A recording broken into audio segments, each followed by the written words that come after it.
नमस्कार दोस्तों, राहगीर इंडिया स्टूडेंट्स अड्डा में आपका स्वागत है।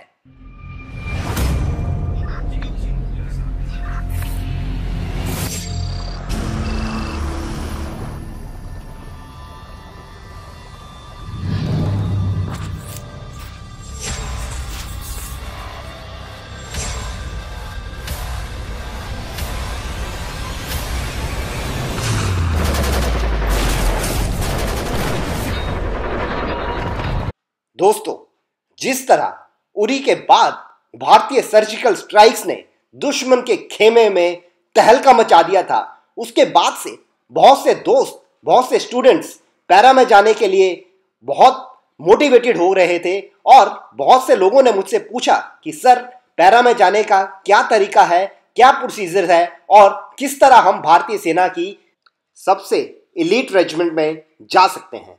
तो दोस्तों, आज इस वीडियो में मैं आपको पैरा रेजिमेंट्स के बारे में फुल जानकारी दूंगा, जिसमें कि पैरा रेजिमेंट्स के बारे में जनरल इंफॉर्मेशन, उनके बेनिफिट्स, कौन कौन से स्किल्स जो पैरा में जाने के लिए चाहिए, सिलेक्शन प्रोसीजर क्या है और प्रोबेशन।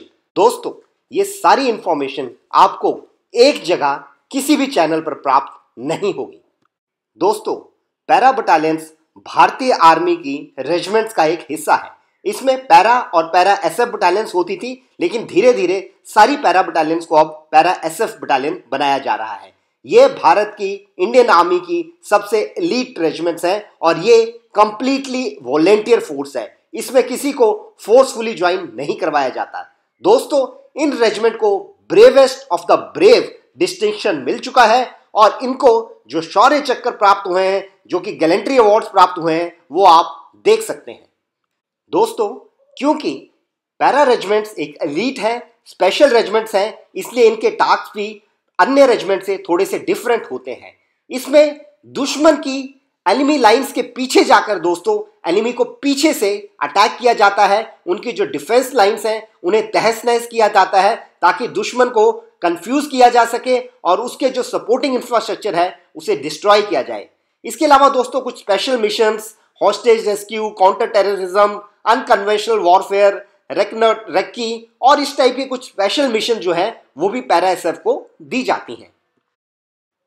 पैरा रेजिमेंट की टफ सिलेक्शन, बहुत कठिन ट्रेनिंग तथा कंटिन्यूस डिप्लॉयमेंट और प्रेपरेशन के वजह से इन्हें एक एलीट स्टेटस का दर्जा दिया जाता है। दोस्तों, पैरा रेजिमेंट्स मैरून बैरे पहनते हैं और इन्हें पूरे वर्ल्ड में मैरून बैरे से जाना जाता है। इन्हें रेड डेविल्स के नाम पे भी जाना जाता है और वर्ल्ड वॉर और किसी तरह के जो बाकी के ऑपरेशंस हुए हैं वहां पे कोई भी पैरा रेजिमेंट्स हो, चाहे भारत की हो या विदेशी रेजिमेंट्स हो, उन्होंने बहुत बहुत अच्छा काम हमेशा किया है। इन कामों को अंजाम देने के लिए दोस्तों हर पैरा सोल्जर में कुछ स्पेशल स्किल सेट्स होने चाहिए, जिसकी वजह से वो वैसे काम कर सकते हैं जो नॉर्मल सोल्जर्स नहीं कर सकते हैं। तो इन स्किल्स में अगर हम देखें दोस्तों, तो उनमें स्मॉल टीम्स में इंडिपेंडेंटली ये अपना ऑपरेशंस करते हैं। दोस्तों, ये फॉरेन और किसी तरह के भी वेपन्स होते हैं, इक्विपमेंट होते हैं, उन्हें हैंडल कर सकते हैं। हर इंडिविजुअल को मेडिकल, कम्युनिकेशन या बॉम्ब्स को बनाने के लिए और उनको डेमोलिशन के लिए तैयार किया जाता है दोस्तों। और एक स्पेशलाइज स्किल इनको लेने होते हैं, जैसे कि combat free fall, under water diving, mountaineering या स्नाइपर, जो कि दूर से दुश्मन को 4-5 किलोमीटर तक मार सके। वैसे स्किल्स इनको कोई ना कोई आपस में लेना होता है। जैसे कि मैंने आपको पहले बताया था, हमारे देश में 2 टाइप की रेजिमेंट्स होती थी, पैरा और पैरा एसएफ रेजिमेंट्स। दोस्तों, आप देख सकते हैं कि कौन सी पैरा रेजिमेंट्स हैं, पैराशूट रेजिमेंट्स हैं, जो कि धीरे धीरे जो है ये पैरा स्पेशल फोर्सेस में कन्वर्ट हो रही हैं। जैसे कि आप देख सकते हैं कुछ बटालियंस ऐसी हैं जैसे कि 2, 3, 4 जो ये specially urban warfare, unconventional warfare या फॉरेन इंटरनल डिफेंस और स्पेशल रेक्की टाइप के लिए स्पेशली ट्रेंड है। उसी तरह से कुछ ऐसी बटालियंस हैं जो कि स्पेशल हॉस्टेज रेस्क्यू के लिए या काउंटर इंसर्जेंसी टाइप के ऑपरेशंस के लिए ट्रेंड है, लेकिन हर बटालियन हर टाइप का काम करने का सक्षम रहती है। यूं तो दोस्तों पैराज में जाना ही स्वयं में एक बहुत गौरव और प्राइड का विषय होता है, लेकिन फिर भी कुछ एडिशनल बेनिफिट्स पैरा सोल्जर्स को मिलते हैं जो कि बाकियों के पास नहीं होते। सबसे पहले उन्हें तनख्वाह में नॉर्मल पे के ऊपर अप्रोक्सीमेटली 25,000 जो है per month special forces allowance एक ऑफिसर को मिलता है। इसके साथ में बहुत सी फॉरेन आर्मी के साथ इनकी एक्सरसाइजेस होती हैं और फॉरेन के टेन्योर्स मिल सकते हैं दोस्तों। और इनको जो है अपने करियर में, अपने बाकी चांसेस में प्रमोशन के, और इस तरह से आपको ज़्यादा तवज्जो दी जाती है। तो दोस्तों, अगर आप अब पैरा ज्वाइन करने के लिए तैयार हैं तो आइए देखें कि इसके लिए बेसिक रिक्वायरमेंट्स क्या होती है। नॉर्मली इसके लिए कोई अपर एज लिमिट नहीं होती है, लेकिन अगर आप 32 ईयर्स के नीचे हैं और तो आप वॉलेंटियर फॉर्म्स भर सकते हैं। जो ऑफिसर्स ऑलरेडी सर्विस में हैं, 4 साल और कैप्टन के रैंक के नीचे हैं दोस्तों, तो वो अपना जो है फॉर्म भर सकते हैं, पैरा के लिए अप्लाई कर सकते हैं। उनकी कोई डिसिप्लिन प्रॉब्लम नहीं होनी चाहिए तथा मेडिकली फिट होने चाहिए।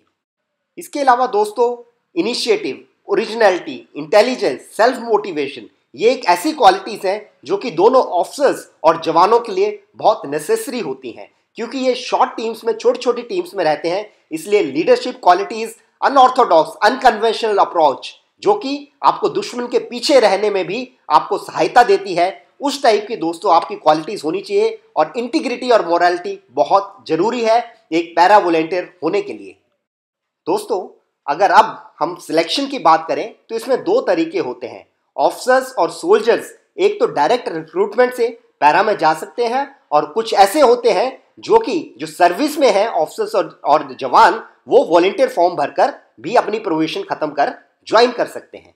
तो जवानों के लिए जो कि नॉर्मल रिक्रूटमेंट में दोस्तों गए हैं, अगर वो पैरा में जाना चाहते हैं तो जो फिजिकल फिटनेस टेस्ट में उनको कम से कम 100% मार्क्स आने चाहिए, और रिटन में दोस्तों उन्हें कम से कम 50% मार्क्स आने चाहिए। और वहीं पर जब वो अपना जो उन्हें सिलेक्ट किया जाता है, उस टाइम उन्हें वॉलेंटियर करना होता है दोस्तों।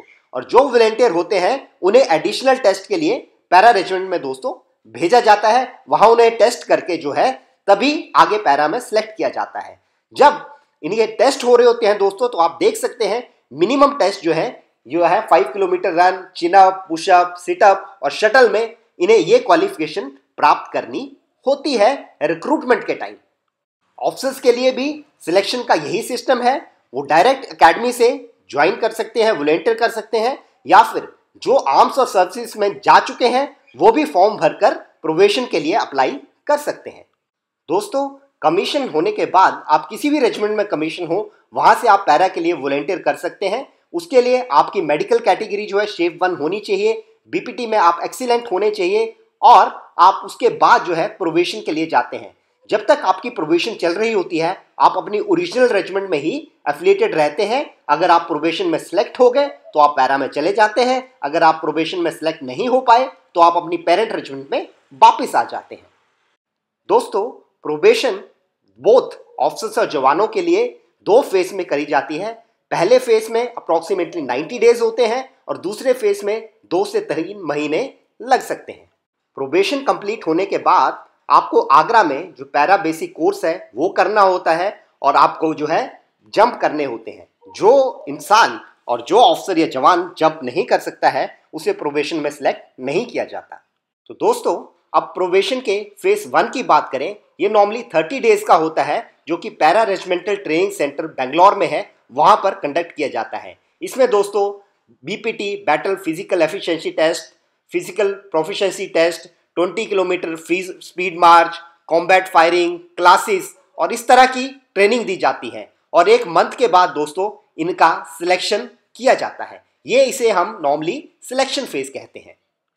इसमें दोस्तों 2 फिजिकल प्रोफिशिएंसी जो टेस्ट होता है, उसमें 2.5 किलोमीटर अप्रॉक्सीमेटली 9 मिनट्स के अंदर करना चाहिए, चिनअप्स 10, क्रंचेस 10 और 5 मीटर शटल जो आप 17 टाइम्स करने के काबिल होने चाहिए।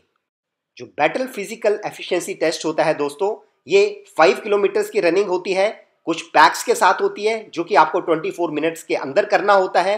रोप करनी होती है 3rd क्लास, 100 मीटर स्प्रिंट और 9 फीट डिच को पैक्स के साथ और वेपन के साथ क्रॉस करना होता है। फाइनल डे 20 किलोमीटर्स का रूट मार्च किया जाता है 18 केजी लोड के साथ, और इसके लिए आपका मिनिमम क्वालिफाइंग टाइम है 2 आवर्स 5 मिनट्स। जो इसे इस टाइम में पूरा करते हैं वही नेक्स्ट फेज में जाने के हकदार होते हैं। दोस्तों, फेज 2 जो है वो ज़्यादा टफ फेज होता है। इसमें कई बार 2 से 3 महीने की भी सिलेक्शन प्रोसेस होती है, जिसमें बीपीटी और पीपीटी टेस्ट तो होते ही हैं, इसके साथ में 40 किलोमीटर से लेके 100 किलोमीटर तक का रूट मार्च हो सकता है। टैक्टिक्स फेज होते हैं, स्किल फेज होता है जिसमें कि आपकी एडवांस ट्रेनिंग दी जाती है मेडिकल कम्युनिकेशन वगैरह में। साइकोलॉजिकल टेस्ट आपका किया जाता है, साइकोलॉजिकल ट्रेनिंग करी जाती है और आप साइकोलॉजिकली कितने स्ट्रांग हैं वो भी आपका चेक किया जाता है दोस्तों। और कुछ और आउटडोर ट्रेनिंग लाइक नेविगेशन और उस टाइप की एक्सरसाइजेस से थ्रू आपको जाना होता है। दोस्तों ये सब क्लियर करने के बाद ही आप पैरा का हिस्सा बन सकते हैं। एक गलत धारणा जो ज्यादातर आपके मन में रहती है कि एसएफ बेसिकली फिजिकल्स के बारे में है, वो बिल्कुल गलत है। फिजिकल तो है ही, लेकिन इसके साथ में मेंटल और स्टेबल साइकोलॉजिकल माइंडसेट जो है दोस्तों वो ज्यादा इंपॉर्टेंट होता है। दोस्तों मुझे उम्मीद है कि पैरास के बारे में आपको सारी जानकारी मिल गई होगी। इसके अलावा अगर आप कुछ और जानना चाहते हैं तो कमेंट्स में लिखकर आप मुझसे कांटेक्ट कर सकते हैं। इसके अलावा दोस्तों आपको कुछ और बता दूं कि हमारी तीनों जो हम आर्मी, नेवी और एयरफोर्स है, सबके पास एक स्पेशल फोर्सेस हैं जिन्हें कि हम पैरा एसएफ, मार्कोस और गरुड़ भी बोलते हैं। आप इनकी यूनिफॉर्म और किस तरह से दिखते हैं वो आप स्लाइड में देख सकते हैं। दोस्तों इसके अलावा आप कैरियर गाइडेंस के लिए और एसएसबी के सारी जानकारी जो है हमारे चैनल राहगीर इंडिया स्टूडेंट्स अड्डा में पा सकते हैं। इसे सब्सक्राइब करें और इसके वीडियोस में जाकर इसे ठीक से देखें। धन्यवाद दोस्तों, लाइक और शेयर अवश्य करें। Thank you.